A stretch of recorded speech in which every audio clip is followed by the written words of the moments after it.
Class के channel में आपका स्वागत है।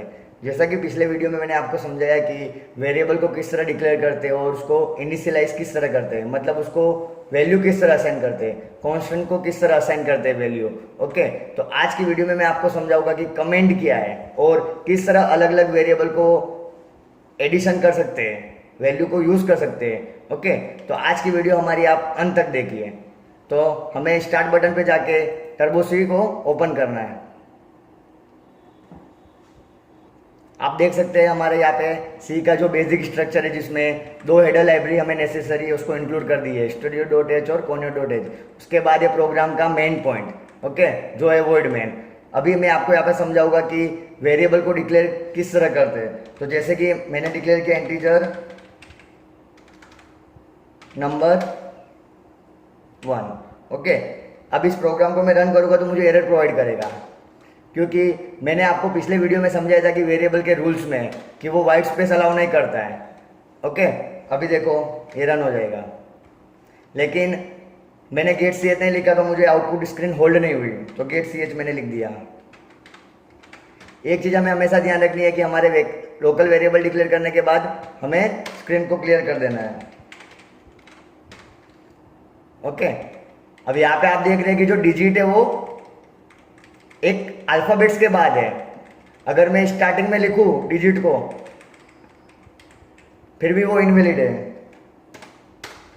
क्योंकि वेरिएबल के नेम में जो फर्स्ट कैरेक्टर है वो हमेशा अल्फाबेट होना चाहिए, उसके बाद आप डिजिट को यूज कर सकते हो। ओके, अब यहाँ पे मैंने दूसरा वेरिएबल डिक्लेयर किया इंटीजर नंबर 2। दो अलग अलग वेरिएबल डिक्लेयर कर दिए। ओके, अब यहाँ पे मैं वेरिएबल 1 को वैल्यू असाइन कर रहा हूं 3,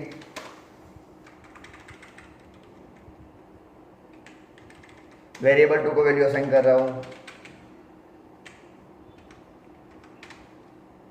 ओके 7। अब मुझे इन दोनों वेरिएबल को एडिशन करवाना है, तो उसके लिए हम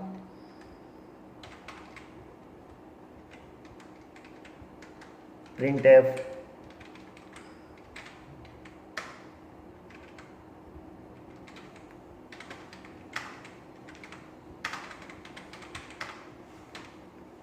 addition of 2 number is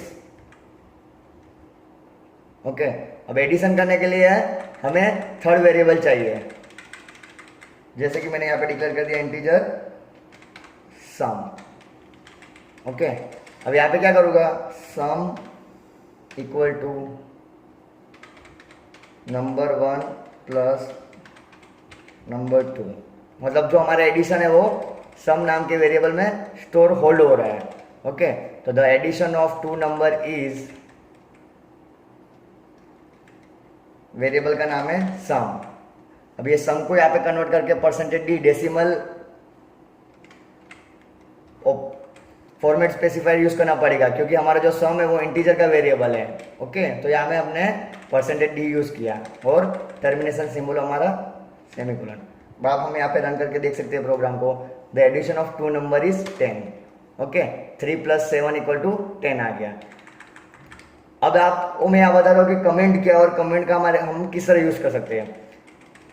comment के सी में जनरली दो टाइप्स है। फर्स्ट है सिंगल लाइन कमेंट और second is a multi line comment. Single line comment का यूज क्या है, जैसे कि मुझे ये एक्स्ट्रा थर्ड वेरिएबल यूज नहीं करना है सम वाला, तो मैंने यहाँ पे कमेंट कर दी इंटीजर सम। ओके, अब इस प्रोग्राम को मैं रन करूँगा तो मुझे एरर प्रोवाइड करेगी अनडिफाइंड सिंबल सम, क्योंकि ये सम ना मिला। लेकिन मुझे सम करना है तो मैं यहाँ पे डायरेक्टली सम कर सकता हूँ, नंबर 1 प्लस नंबर 2। अब आप प्रोग्राम को रन करिए, देखिए 10। यहाँ पे दो वेरिएबल का एडिशन होकर एक सिंगल वैल्यू मिल रही है, इसलिए मैंने यहाँ पे परसेंटेज डी लिखा। अब कमेंट क्या है, सिंगल लाइन कमेंट मतलब कंपाइलर इस लाइन को इग्नोर करेगा। जैसे कि मैं यहाँ पे एक मैसेज भी प्रिंट करवा देता हूँ,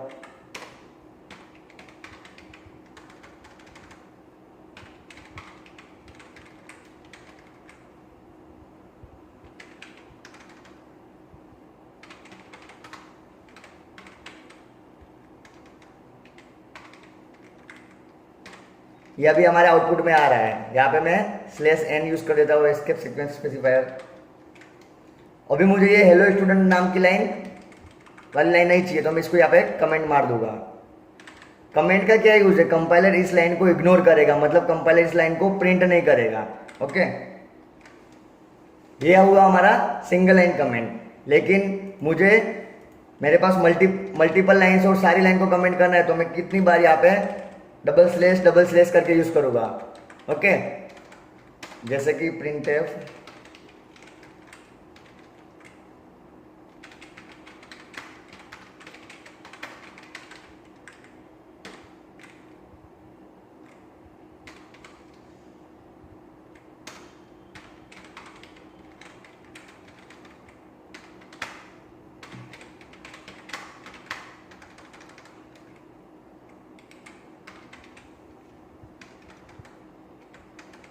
यूज ऑफ वेरिएबल।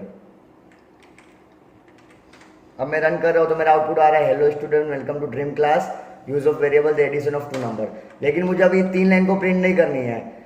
ओके, तो आप सिंगल लाइन कमेंट यूज कर सकते हो, डबल स्लेश। ओके, ये तो 3 लाइन थी तो मैंने फटाफट डबल स्लेश करके कमेंट कर दी। लेकिन मेरे पास 300 लाइन हो तो तब आप यहाँ पे मल्टी लाइन कमेंट का यूज कर सकते हो। मल्टी लाइन कमेंट जनरली आपको एक से ज्यादा लाइन को कमेंट अलाउ करेगी। जैसे मल्टी लाइन कमेंट स्टार्ट करने के लिए आपको स्लेश एस्ट्रिक स्टार साइन और जहाँ से स्टार्ट करना हो और जहाँ एंड करना हो वहाँ पे स्टार और स्लेश। ओके, अब रन करिए। मतलब कंपाइलर क्या करेगा, कंपाइलर को जहाँ या कमेंट मिलेगी सिंगल लाइन और मल्टी लाइन, वो क्या करेगा, उतने कोड को इग्नोर कर देगा। ओके, तो कमेंट का एक यूज तो ये हुआ कि कंपाइलर उस लाइन को इग्नोर कर रहा है, उस लाइन को प्रिंट नहीं कर रहा है। जो सेकंड यूज है और सबसे इंपॉर्टेंट यूज है कमेंट का, वो है बुक मार्क। मतलब जैसे कि आप उस कोड का आपको मीनिंग क्या है, यूज उस कोड को आपने किस लिए यूज किया है। ओके, तो आपको पता नहीं हो, जैसे कि आप एक कंपनी में प्रोग्रामर या डेवलपर हो और आप आपका लॉजिक यूज करके उस कोड को बना रहे हो। ओके, तो आपने उस कोड में क्या किया है वो आपको पता है, लेकिन कल उठ के आप उस कंपनी को क्विट कर रहे हो, लेफ्ट कर रहे हो। ओके, तो कोई जो नया डेवलपर हायर किया है, जो नया डेवलपर आपका कोड पे वर्क कर रहा है, तो आप उसको पता नहीं होगा कि आपने आपके कोड पे क्या वर्क किया है। तो आपको आपके कोड पे कमेंट यूज करनी है कि आपने वो कोड किस लिए यूज किया है। जैसे कि मैं यहाँ पे कमेंट में यूज कर सकता हूँ,